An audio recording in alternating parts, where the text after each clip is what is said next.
रामपुर गांव। इस गांव में इस बार इतनी भयंकर गर्मी है जितनी पहले कभी नहीं थी। गर्मी की वजह से सड़कों का डांबर तक पिघल रहा है। लोग दिन के समय में बाहर निकलने से कांप रहे थे। तेज धूप खिली है, सड़क पर एक भी आदमी नहीं है। अखिलेश के भोजनालय अन्नपूर्णा भवन में सीलिंग फैन चल रहा है, लेकिन उससे गर्म हवा आ रही है। अखिलेश गल्ले के पास बैठा है, पंखे से हवा झेलते हुए पसीना पोंछ रहा है। सामने कुर्सी पर राम प्रसाद बैठा हुआ है, एक अखबार से हवा करते हुए हाँफ रहा है। ओफ अखिलेश, इस पंखे की हवा से मुझे ठंडक तो क्या मिलेगी। मेरे शरीर का सारा पानी भाप बनकर उड़ रहा है यार। इस गर्मी में बाहर अगर एक तिनका भी रख दोगे तो बिना माचिस के आग लग जाएगी। क्या इस वक्त कोई खाना खाने आएगा? कौन आएगा राम प्रसाद? सुबह सुबह बड़े अरमानों से पकाया हुआ चावल, सांभर, सब्जी सब वैसे ही पड़े हैं।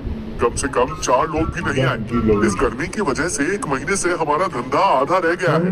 अगर 1 हफ्ता और ऐसे ही चलता रहा तो हमें अपना भोजनालय बंद करना पड़ेगा। बंद करना क्या होता है अखिलेश? तुम इतना मत डरो। डर न लगे तो और क्या लगे यार।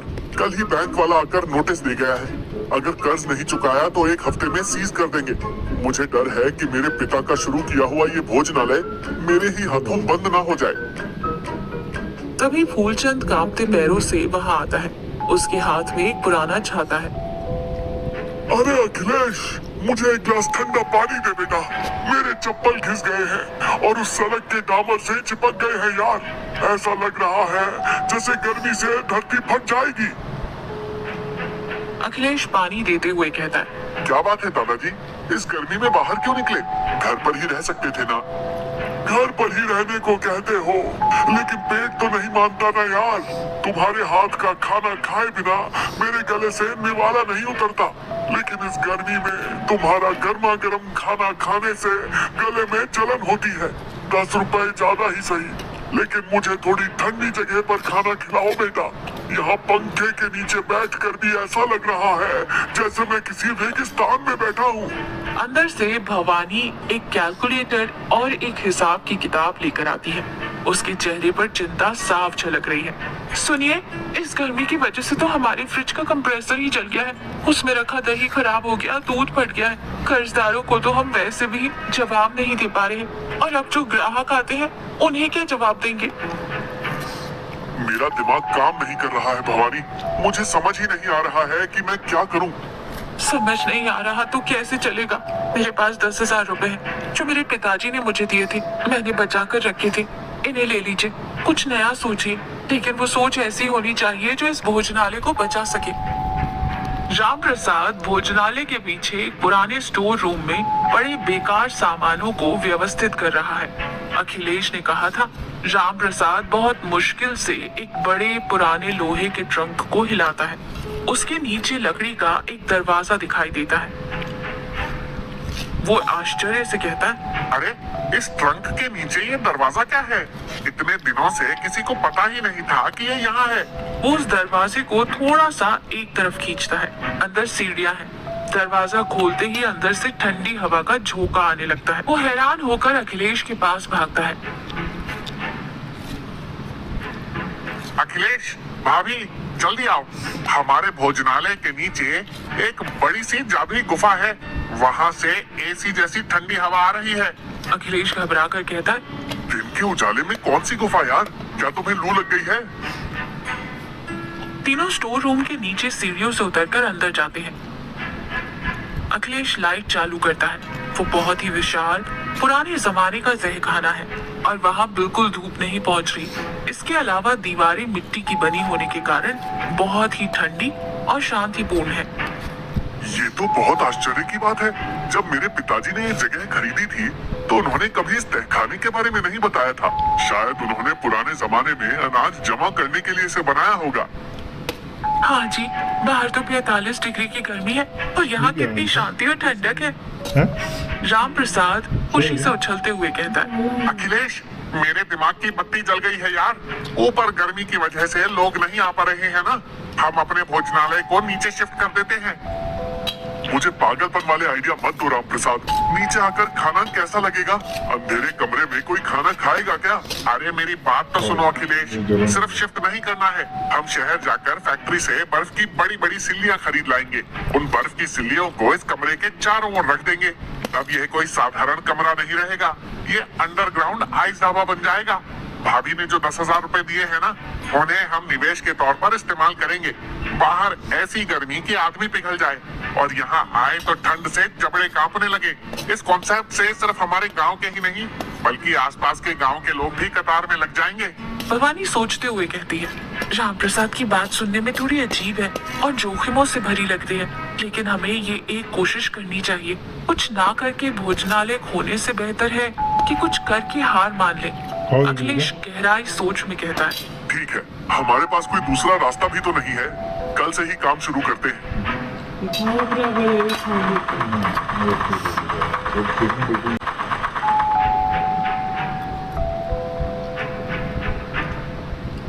तहखाने को बहुत ही खूबसूरती से सजाया गया है। दीवारों के चारों ओर लोहे के स्टैंड पर शहर से लाई गई बड़ी बड़ी सफेद बर्फ की सिल्लियां रखी गई हैं। सीरियल लाइट्स की रोशनी में वो बर्फ चमक रही है। अंदर का माहौल सच में शिमला जैसा हो गया है। गांव के सभी लोग हैरानी से झुंड बनाकर वहां आ रहे हैं। ढाबा पूरी तरह से भर गया है। फूलचंद अपनी शर्ट के सारे बटन बंद करते हुए और कंधों पर गमछा लपेटते हुए और कांपते हुए कहता है, अरे अरे अरे, उफ, ये कैसी ठंड है यार अखिलेश। बाहर धूप में मेरा शरीर जल जाता है और यहाँ ठंड से मेरे दांत खटखटा रहे हैं। राम प्रसाद एक पुराना स्वेटर पहने हुए हैं और सिर पर मंकी कैप लगाए हुए। अगर किसी को बहुत ज्यादा ठंड लग रही है तो मेरे पास स्वेटर और मफलर किराए पर उपलब्ध है, सिर्फ 10 रुपए प्रति घंटा। अरे ओ व्यापारी, पहले मुझे एक स्वेटर दे और फिर अपना वो गर्मा गर्म काली मिर्च का रसम लेके आ। इस ठंड में वो रसम पीकर जान में जान आ रही है यार। इस उम्र में तू मुझे कश्मीर ले आया यार अखिलेश। लोग हंसते हुए राम प्रसाद से मफलर लेते हैं। अखिलेश और भवानी बहुत ही व्यवस्था से गर्मा गर्म खाना परोस रहे हैं। लोग ठंड में गर्म खाने का खूब आनंद ले रहे हैं। रात 11 बजे ढाबा बंद होने के बाद अखिलेश गल्ले के पैसे गिनता है। उसके चेहरे पर खुशी की लहर दौड़ जाती है। भवानी, आज के एक ही दिन में हमें बहुत ज्यादा मुनाफा हुआ है। हमारा सारा कर्ज बहुत जल्द उतर जाएगा। राम प्रसाद के आइडिया ने हमारी जान बचा ली। हाँ जी, मुझे भी बहुत खुशी हो रही है, लेकिन एक बात सोचिए कि बर्फ की सिल्लियां हमें रोज ट्रैक्टर से शहर से लानी होगी। इसमें हर दिन 3,000 रुपए का खर्चा आता है। ये बर्फ प्राकृतिक तो नहीं है। मुझे डर है कि ये ऐसे कितने दिन तक काम करेंगी। तुम हर बात से इतना मत डरो भवानी, सब कुछ अच्छा ही होगा। हमारी सारी मुश्किलें खत्म हो गई हैं। ढाबा बहुत ज्यादा लोकप्रिय हो गया है। ग्राहकों की संख्या बढ़ गई है। उस दिन दोपहर को भी ढाबे में बहुत भीड़ थी, लेकिन बाहर का तापमान 48 डिग्री तक पहुंच गया था। तहखाने में ठंडक कम हो गई थी और माहौल उमस भरा और घुटन भरा हो गया था। दीवारों के चारों ओर रखी बर्फ की सिल्लियां बहुत तेजी से पिघल रही थी। नीचे का पूरा फर्श पानी से भर गया था। फूलचंद पसीना पोंछते हुए और निराश चेहरे के साथ कहता है, ये क्या है यार अखिलेश, आज तुम्हारा आइस ढाबा स्टीम ढाबा कैसे बन गया? सब्जी में तीखेपन से ज्यादा मेरे शरीर से पसीने के रूप में पानी निकल रहा है। मुझे सांस लेने में तकलीफ हो रही है यार। अंदर के ग्राहक उमस बर्दाश्त नहीं कर पा रहे हैं और हमें ये खाना नहीं खाना चाहिए, कहते हुए प्लेट छोड़कर बिना बिल चुकाए ही ऊपर चले जाते हैं। अखिलेश, भवानी और राम प्रसाद चिंता से देखते रह जाते हैं। हवा ना होने के कारण तहखाने की हालत बहुत खराब हो गई थी। राम प्रसाद डरते हुए कहता है, अखिलेश, नई बर्फ अभी तक क्यों नहीं आई?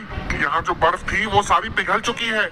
तभी शहर से बर्फ लाने वाला ड्राइवर ऊपर से सीढ़ियां उतरकर नीचे आता है। वो पूरी तरह से पसीने में भीगा हुआ है।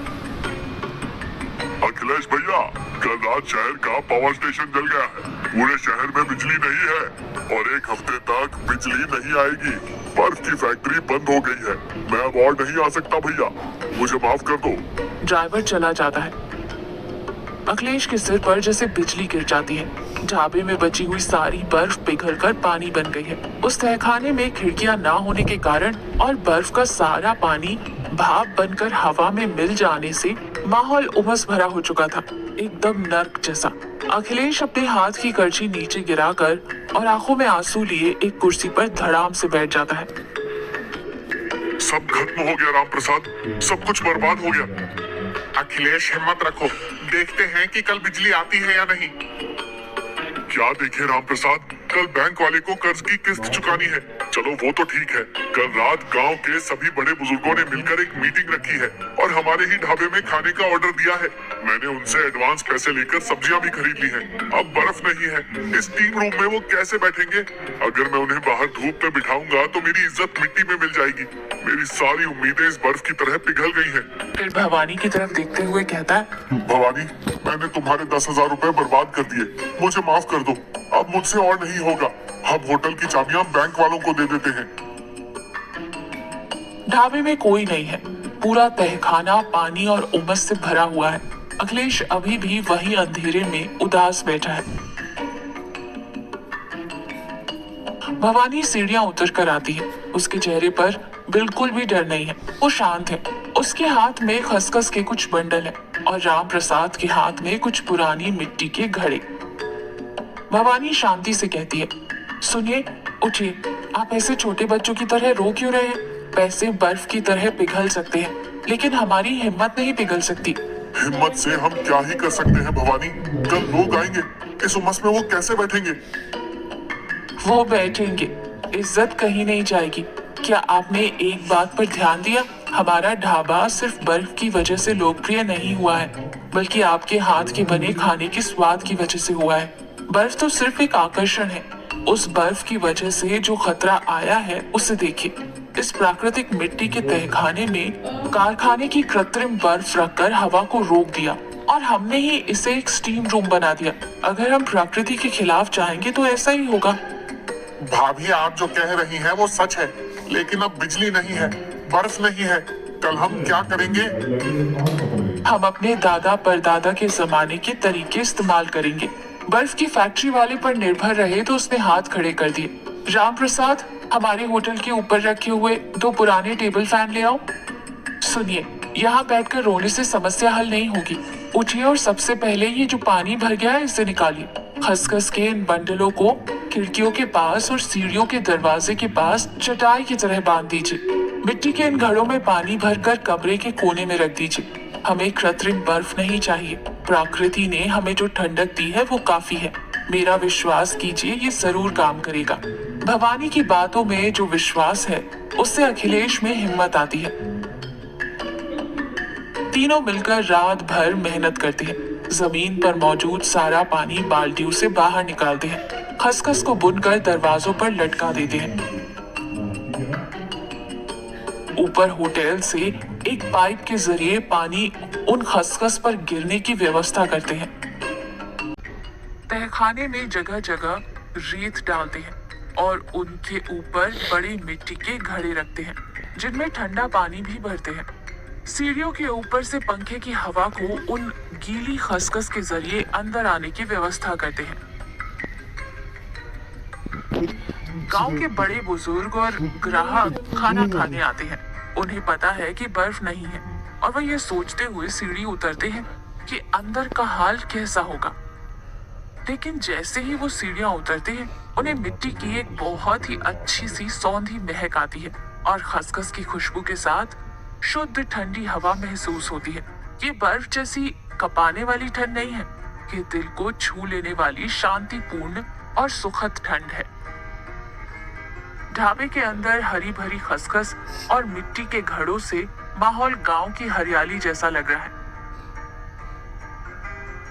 फूलचंद अंदर आकर आंखें बंद करते हुए लंबी सांस लेता है।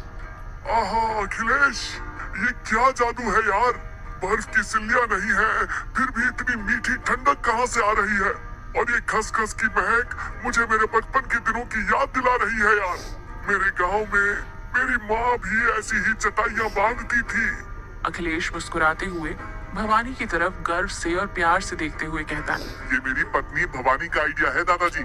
अगर बर्फ होती है तो कपकपी छूटती है, लेकिन अगर हम इस तरह अपनी जड़ों और प्रकृति के करीब रहते हैं तो मन को शांति मिलती है। उसने ऐसा कहा, कृत्रिम बर्फ पिघल जाती है, लेकिन हमारी मिट्टी हमारी परंपरा हमेशा जिंदा रहती है। आज से ये अंडरग्राउंड आइस ढाबा नहीं है दादाजी, ये हमारा अंडरग्राउंड पल्ले ढाबा है। सब लोग खुशी से सिर हिलाते हैं। किसी को कोई परेशानी नहीं है। सब लोग शांति से उस ठंडी शुद्ध हवा में अखिलेश के पकाए हुए गर्मा गर्म खाने का आनंद ले रहे हैं। माहौल बहुत ही शांतिपूर्ण है, कोई शोर शराबा नहीं।